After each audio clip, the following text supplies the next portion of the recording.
To begin this course, we're going to look at image making techniques. Many graphic design practices involve image making, and these images often work as literal depictions.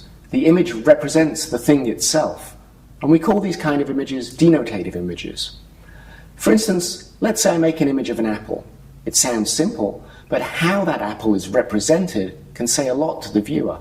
The technique used to make the image of the apple, the aesthetics of the image, well, that can say a lot about the apple itself.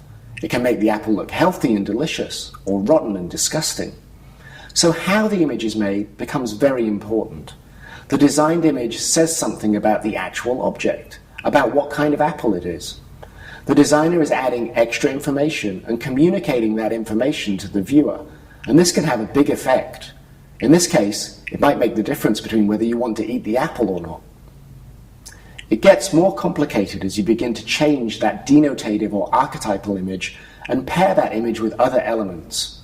And when designers do this, the apple is no longer just an apple. It can represent or suggest a different idea, and we call these kind of images connotative images. For instance, if we put a mortarboard on the apple or a test grade by the side of it, then that apple becomes about knowledge. If we put a few lines indicating the apple is falling, you could read that as being about gravity. One half red, one half green, that could be about good and evil. Or a snake wrapped around the apple, well, you might read that image as being about sin or temptation. In this course, we're going to make images that are both literal and metaphorical, images that are denotative and connotative.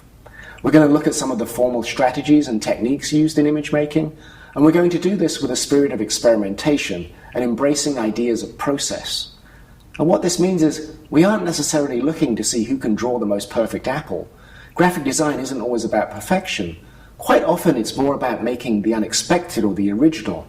And we're interested in everyone being able to investigate a broad range of making techniques, to generate their own images and to really enjoy the process of image making. So I want you to give yourself permission to make in this loose and generative way, to really enjoy the process of making.